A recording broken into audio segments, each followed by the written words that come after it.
Oke, jadi hari ini materi praktikum yang selanjutnya yaitu produksi antibiotik gitu ya, karena masih kita secara daring. Jadi yang terpenting kalian bisa memahami bagaimana cara kerja untuk memproduksi antibiotik baik itu di skala lab maupun nanti kalau kalian mungkin saja bekerja di pengembangan obat gitu ya untuk produksi antibiotik nanti di bidang di bagian R&D-nya gitu ya, research and development, mungkin saja kalian bisa mengembangkan eh, produksi antibiotik yang baru gitu. Nah, kita lihat baik itu pendahuluan dan juga sejarahnya bagaimana proses antibiotik ini bisa diproduksi.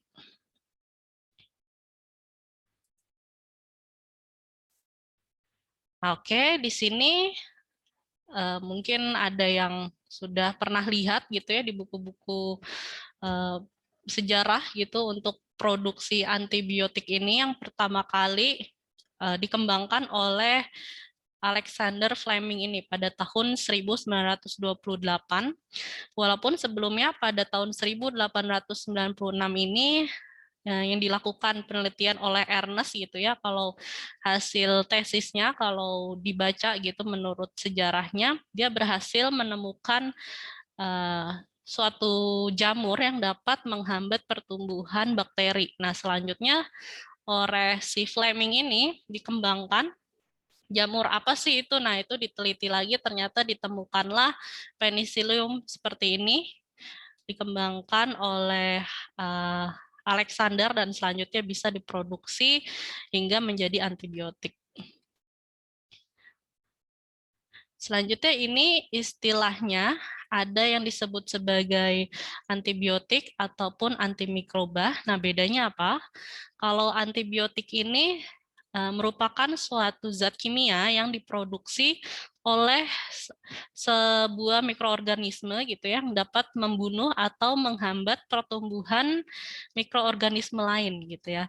Bedanya dengan antimikroba, zat antimikroba ini biasanya suatu zat kimia gitu yang langsung dapat membunuh atau menghambat pertumbuhan mikroorganisme. Jadi bedanya tahu ya, kalau antibiotik ini pasti dia diproduksi oleh mikroorganisme, bisa jamur ataupun bakteri. Nah, sedangkan kalau antimicrobial agent gitu ya seperti desinfektan gitu. Nah, ini bisa merupakan suatu senyawa kimia sintetik gitu yang dapat membunuh atau menghambat mikroorganisme. Jadi mungkin aja kalian ada yang bingung bedanya, sama-sama bisa menghambat atau membunuh mikroorganisme, tapi kok bisa dibedakan seperti itu. Nah, di sini beberapa contoh mikroorganisme yang menghasilkan beberapa antibiotik gitu ya. Di sini antibiotik yang dihasilkan di kolom pertama. Kemudian kolom kedua ini adalah mikroorganisme yang menghasilkan antibiotik ini.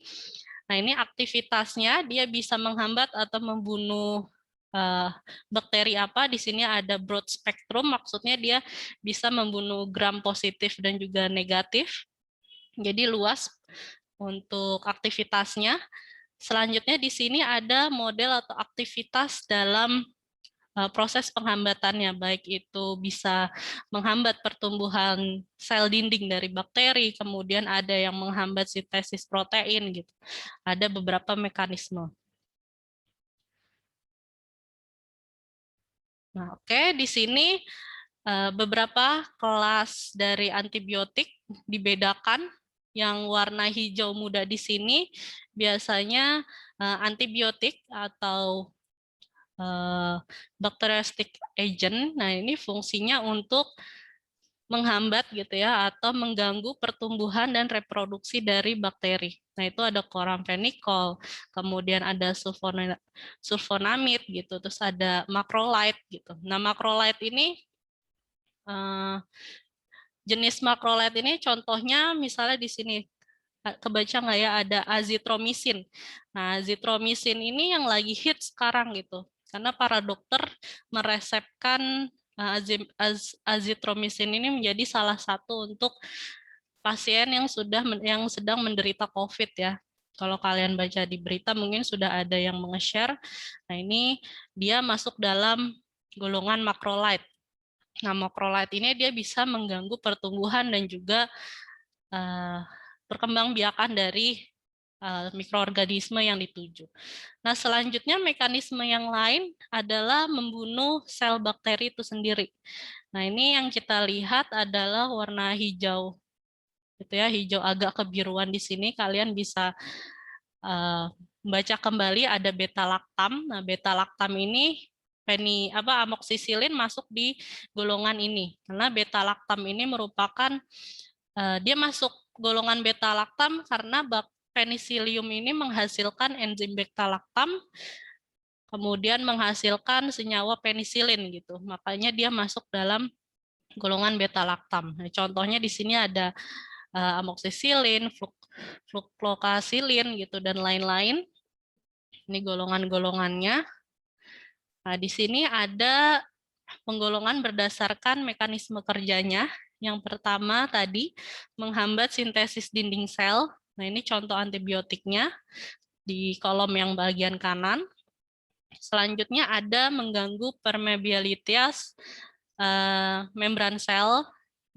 Nah, ini maksudnya adalah mengganggu permeabilitas adalah kalau nanti lapisan membran selnya itu dia bisa terganggu sehingga nanti nutrisi atau sel-sel yang ada di dalam membran sel ini malah keluar dan bisa membunuh sel bakteri itu sendiri. Selanjutnya menghambat sintesis protein sel.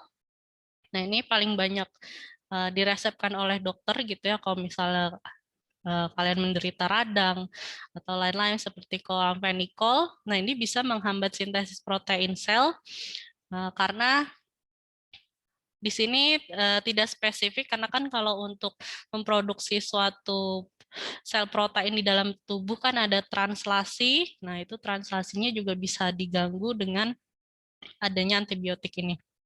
Selanjutnya ada mekanisme kerja menghambat sintesis asam nukleat. Dan yang kelima ada menghambat metabolisme sel mikroba itu sendiri. Gitu, seperti sulfonamid, kemudian ada trimethoprim. Nah, ini beberapa mekanismenya secara umum gitu ya, dibagi berdasarkan 5 mekanisme. Nah, di sini di materi sebelumnya, di materi awal tentang pertumbuhan sel, mungkin di teori juga sudah dibahas. Jadi di sini untuk mikroorganisme, baik jamur ataupun bakteri, dia melewati beberapa tahap di sini. Ada lag phase, kemudian ada exponential, ada stationary phase, dan yang terakhir adalah waktu kematiannya atau death phase-nya. Nah, di sini peneliti ataupun produsen antibiotik harus mengetahui grafik pertumbuhan dari mikroorganisme yang akan digunakan gitu ya.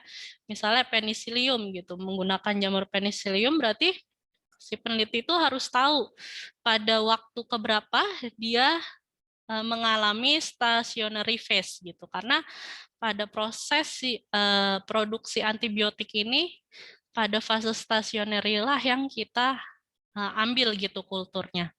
Jadi harus tahu untuk grafik tiap mikroorganisme yang akan kita gunakan untuk produksi antibiotik.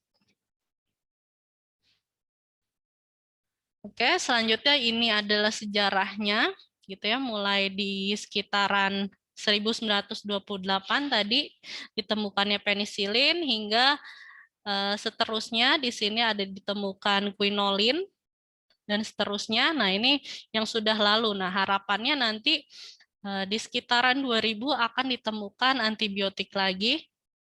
Nah, di sini. Jadi ini saya ambil dari jurnal yang terbaru tahun 2018. Ini proses atau sejarah penemuan antibiotiknya yang tadi sekitar 1928. Ini dia menemukan penisilin. Nah, ini berasal dari monokultur. Monokultur ini maksudnya adalah organismenya hanya satu gitu. Nanti ada juga yang kokultur gitu, kombinasi kultur, nanti gabungan dari beberapa mikroorganisme, itu bisa juga, kemudian hingga dihasilkan streptomycin. Nah, selanjutnya ada innovation gap ini. Ada apa ya? Ada waktu di mana produksi antibiotik atau inovasi antibiotik itu terhenti. Nah, selanjutnya yang terakhir di sini ditemukannya Teixobactin. Nah, Teixobactin ini jenis antibiotik yang baru ditemukan pada tahun 2015 di Amerika. Nah, ini dia metodenya dengan menggunakan iChip. Mungkin ada yang sudah baca berita atau belum. Nah, di sini Teixobactin. Jadi ini baru ditemukan, baru diuji oleh tikus gitu ya, belum diproduksi secara massal, kemungkinan butuh sekitar 5 tahun untuk bisa dijual. Nah, ini diperkirakan dia bisa mengobati penyakit tuberkulosis gitu. Nah, ini ditemukan oleh Novobiotic Pharmaceutical di Amerika. Senyawanya seperti ini.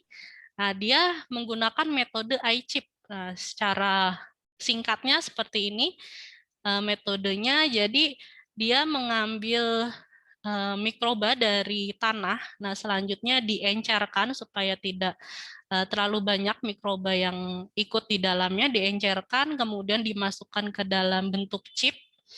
Itu chip. Selanjutnya dibenamkan di dalam tanah. Nah, selanjutnya hingga beberapa waktu diambil lagi chip tersebut, nah, baru mikroba yang bertahan hidup di sana dikembangkan di lab gitu. Nah, selanjutnya baru bisa dipurifikasi atau dipisahkan. Ternyata di sini dia bisa menghasilkan senyawa deoksibaksin. Nah, ini nanti mekanismenya diperkirakan seperti ini. Dia bisa berikatan dengan lipid gitu, sehingga nantinya dia akan mencegah pembentukan atau sintesis dari dinding sel bakteri gitu, bakteri yang dituju. Ini masih baru. Nah, harapannya nanti ada lagi pengembangan antibiotik baru sehingga bisa digunakan untuk mengobati penyakit-penyakit yang belum bisa diobati secara mudah gitu ya. Oke, nah ini kita masuk ke proses produksinya gitu ya. Kalau dalam skala lab intinya seperti ini. Jadi tentunya tahap awal itu kita melakukan preparasi media di sini. Preparasi media, kemudian preparasi alat-alatnya, kita melewati tahap sterilisasi. Jika sudah semua disterilisasi, kita ambil kultur mikroba gitu ya.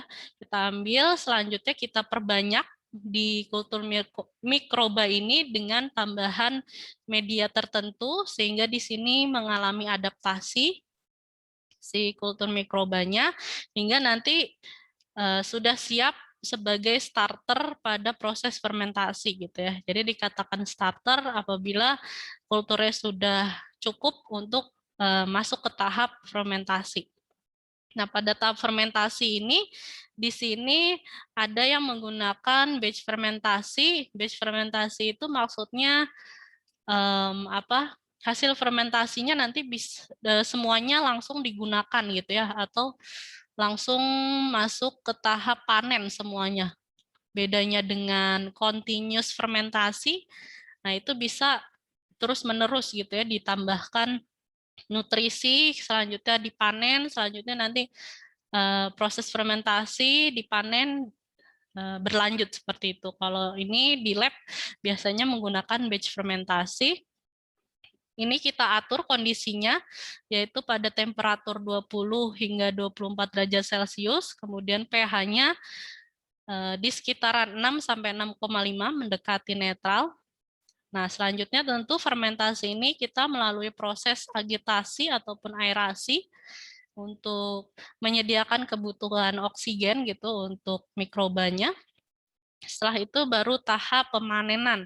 Nanti tahap pemanenan ini kita di sini perlu memisahkan gitu ya, perlu memisahkan misalnya tadi ya kita menggunakan jamur penicillium, kita perlu memisahkan jamur tersebut dengan senyawa penisilin yang dihasilkan gitu. Nah, caranya gimana? Kita lihat slide selanjutnya. Oke, seperti ini. Jadi kalau di dalam produsen yang besar gitu. Nah, ini batch fermentornya seperti ini atau dikatakan bioreaktor. Di bioreaktor ini mengalami proses fermentasi juga di dalamnya. Nah, di sini kita menggunakan feed batch. Kalau di produksi-produksi besar, kalau di lab tadi hanya menggunakan batch fermentasi itu, jadi hanya satu, kemudian tidak ditambahkan secara berkala, nutrisinya langsung dipanen. Nah, kalau di industri, dia supaya produksinya besar, dia menggunakan feed batch.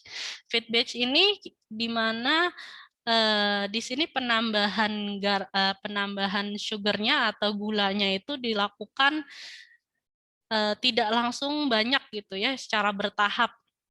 Nah, di sini penicillium gitu misalnya yang kita gunakan adalah mikroba penicillium dimasukkan, kemudian beberapa persen gula masuk ke bioreaktor. Nah, tentunya di bioreaktor ini di sini ada aerasi di mana udara masuk untuk proses pertumbuhan dari jamurnya supaya maksimal. Nah, di sini di bioreaktor juga dilapisi dengan aliran air gitu ya. Karena di bioreaktor ini kita menggunakan tekanan yang tinggi ataupun suhu tertentu. Biasanya tekanannya tinggi sehingga kan dia menghasilkan panas di bioreaktor ini. Jadi perlu ada aliran air untuk bisa mendinginkan dan juga kondisinya juga terjaga gitu ya. Kondisi lingkungan dari bioreaktor ini. Selanjutnya jika sudah fermentasinya berjalan dengan baik, oh ya tadi kan penambahan gulanya itu dilakukan bertahap gitu. Dikarenakan kalau misalnya dia ditambahkan secara langsung banyak gitu ya, misalnya dibutuhkan 100 kg gitu ya, 100 kg gula, kalau langsung dimasukkan semua, dia nanti malah menghambat pertumbuhan dari si penicillium gitu. Sedangkan kita ingin mendapatkan atau bisa memperoleh pertumbuhan penicillium pada tahap statis ya, pada tahap yang di tengah-tengah tadi pertumbuhannya stabil. Nah, itu berarti kita menambahkannya secara bertahap. Nah, setelah semua sudah mengalami proses fermentasi, baru nanti biomasnya keluar dari bagian bawah bioreaktor. Nah, baru dari tahap ini tadi perlu kita pisahkan. Nah, kita lihat di gambar sebelah kiri di sini. Tadi fermentasi sudah berjalan di bagian yang pertama ini, selanjutnya dia akan keluar. Nah, di saat keluar ini, nah kita perlu menambahkan suatu senyawa pengasam gitu, tapi bukan pengoksidator asamnya, jadi yang kita gunakan adalah asam fosfat. Nah, ini diberikan asam fosfat supaya tadi pH-nya terjaga ya, supaya pH-nya terjaga, yaitu pH-nya diharapkan 6 hingga 6,5 supaya senyawa penisilinnya dia tidak rusak. Kan di sini sudah ada senyawa penisilin dan kultur dari penicillium, jadi masih campur, tentunya nanti kondisinya akan berubah, jadi perlu ada penambahan asam di sini supaya tetap pH-nya 6 hingga 6,5. Nah, selanjutnya masuk ke tahap pemisahan atau filtrasi. Nah, ini biasanya menggunakan rotating filter. Ya, kalau kalian bingung bentuknya seperti apa, silahkan browsing, sudah banyak contohnya. Jadi digunakan rotating filter ini supaya kalau di dalam industri itu bisa berjalan terus-menerus gitu pemisahannya. Jadi bentuknya seperti ini misalnya ya. Di sini ada lubang-lubang, gampangnya seperti itu. Nah, ini terus berputar, nanti akan terpisah gitu ya. Untuk residunya mungkin bisa tertahan di dalam, nanti yang filtratnya bisa keluar. Jadi berjalan secara terus-menerus. Nah, ini sudah terpisah antara filtrat dan juga residunya.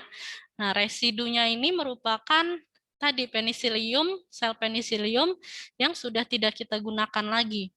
Nah, ini bisa kita manfaatkan untuk memberi makan misalnya hewan ternak. Nah, tentunya ada penambahan nutrisi lain. Nah, selanjutnya yang kita akan proses di sini, di filtratnya, bagian cairnya. Di filtratnya di sini kita perlu ada penambahan butil asetat. Nah, fungsinya untuk bisa melarutkan. Nah, selanjutnya kita lalui tahap penambahan ion potasium gitu atau ion kalium. Nah, ini fungsinya supaya nanti si penisilinnya ini bisa mengendap, mengalami presipitasi, mengendap, membentuk garamnya supaya nanti bisa kita pisahkan gitu ya, yang hanya penisilin atau mungkin saja ada senyawa-senyawa lain.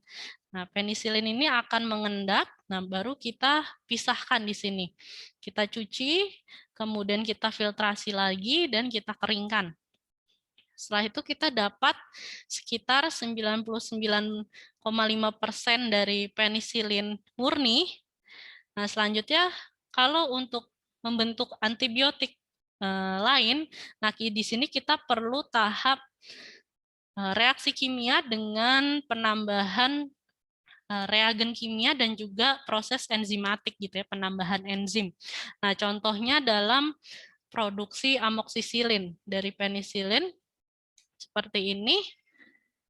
Nah, ini contohnya penisilin di sini yang tadi dari hasil fermentasi sudah dipisahkan, yang jumlahnya 99,5%, ini kan sangat banyak. Nah, ini dimodifikasi hingga nantinya bisa membentuk amoksisilin di sini. Di sini ada penambahan PA atau penisilin asilase. Ini merupakan suatu enzim, di mana enzim ini dia fungsinya dapat menghidrolisis ikatan amida di sini. Ikatan amida jadinya nanti akan diproduksi aminopenisilin asid gitu.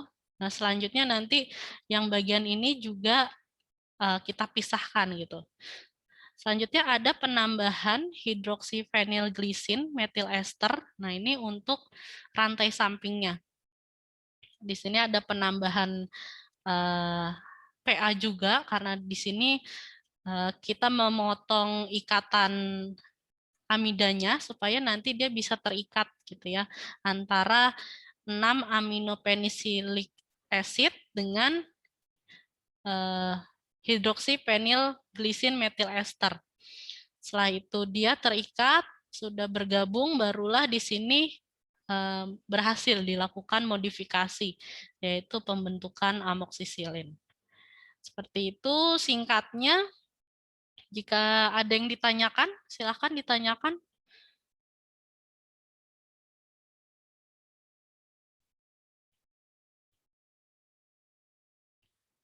Oke, nanti mungkin di perlakuan di labnya kalian bisa baca di buku praktikum kalian masing-masing.